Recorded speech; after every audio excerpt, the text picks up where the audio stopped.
नमस्कार। तो चलते हैं, आज स्टार्ट करते हैं इंडियाज ऑटो फ्यूल पॉलिसी के ऊपर डिस्कशन करने।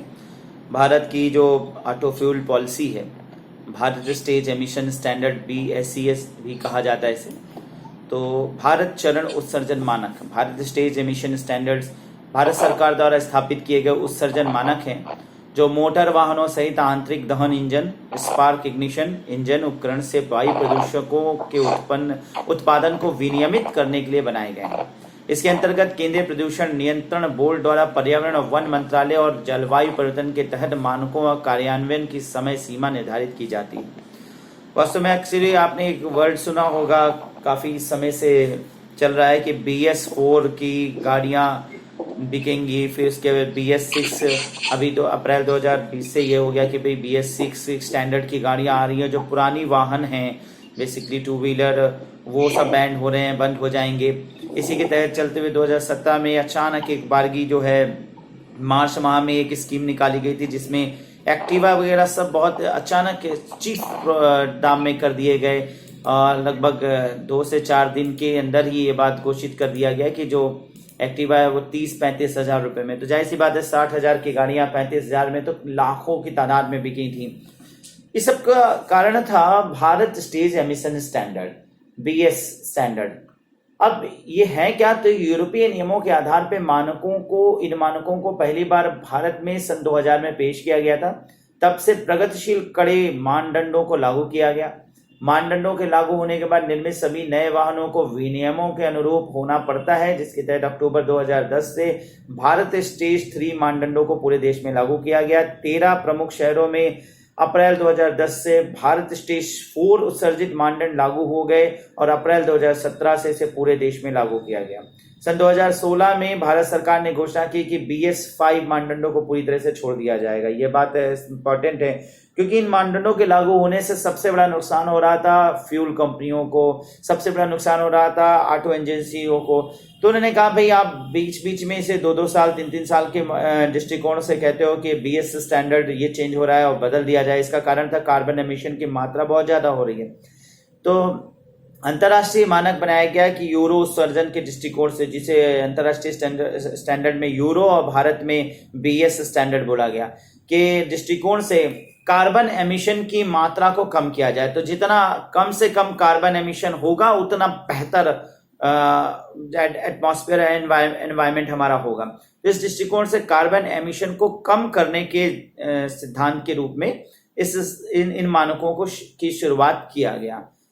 अब जो गाड़ियां ऑलरेडी बन चुकी थी, जो गाड़ियां ऑलरेडी चल रही थी, तो उनमें एमिशन के स्तर के अनुसार इंजन को लगाया जाना मुश्किल था। तो ये हुआ कि भाई कुछ समय के बाद धीरे धीरे इन स्टैंडर्ड्स को चेंज करते चलेंगे और BS स्टैंडर्ड रैंक बढ़ाते हुए ये गाड़ियों को हटाते चलेंगे।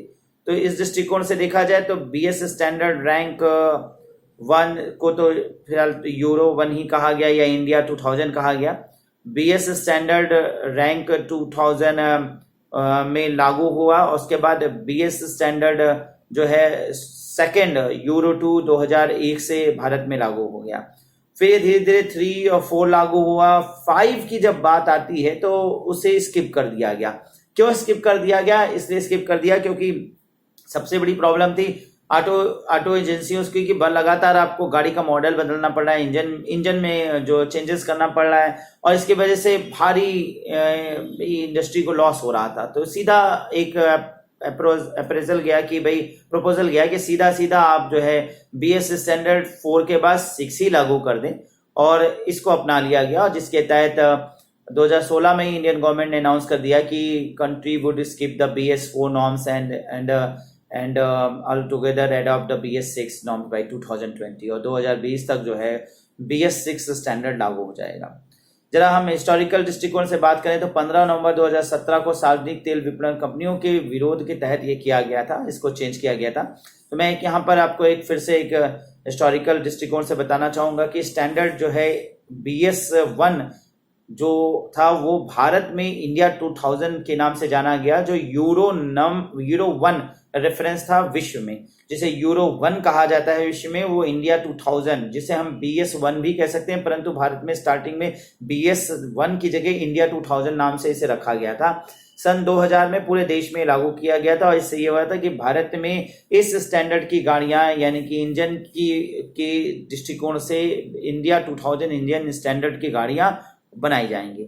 उसके बाद 2001 में सीधा BS2 प्रतिस्थापित हुआ, लेकिन 2001 में जब ये BS2 जिसको यूरो 2 के नाम से कहा जाता है प्रतिस्थापित हुआ तो ये प्रारंभ में national capital region Mumbai, Calcutta और चेन्नई इन शहरों में से लागू किया गया। उसके बाद 2003 यानी अप्रैल 2003 में ये पूरे NCR के साथ साथ 13 अन्य शहरों को लागू कर दिया गया।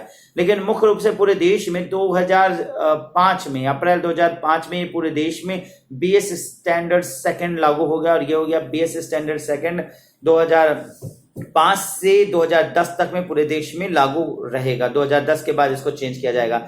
लेकिन BS स्टैंडर्ड थर्ड जो है वो NCR और 13 प्रमुख शहरों में 2005 से ही लागू कर दिया गया। उसके बाद नेशन वाइड रूप से 2010 में अप्रैल से लागू हुआ और इसके बाद BS स्टेज 4 जिसको यूरो 4 कहा जाता है वो 2017 से पूरे देश में लागू हुआ, जिसे लेकिन 2010 में ही NCR और 13 अन्य शहरों में लागू कर दिया गया था।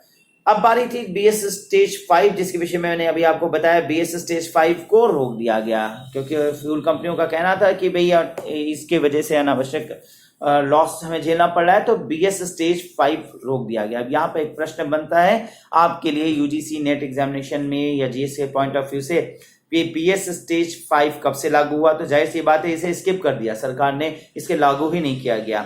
तो ये BS स्टेज 5 जिसे यूरो 5 स्टैंडर्ड रेफरेंस दिया जाता है विश्व में, तो उसे स्किप कर दिया गया और सीधा BS स्टेज 6 लागू हो गया जिसे यूरो 6 कहा जाता है, जो कि अप्रैल 2018 में पहले दिल्ली में, फिर सारे NCR में 2019 में और अप्रैल 2020 से पूरे देश में लागू कर दिया गया है। तो ये BS स्टैंडर्ड के रैंकिंग के दृष्टिकोण से मैंने आपको यहाँ पर एक शॉर्ट वीडियो पेश किया, एक्सप्लेनेशन दिया।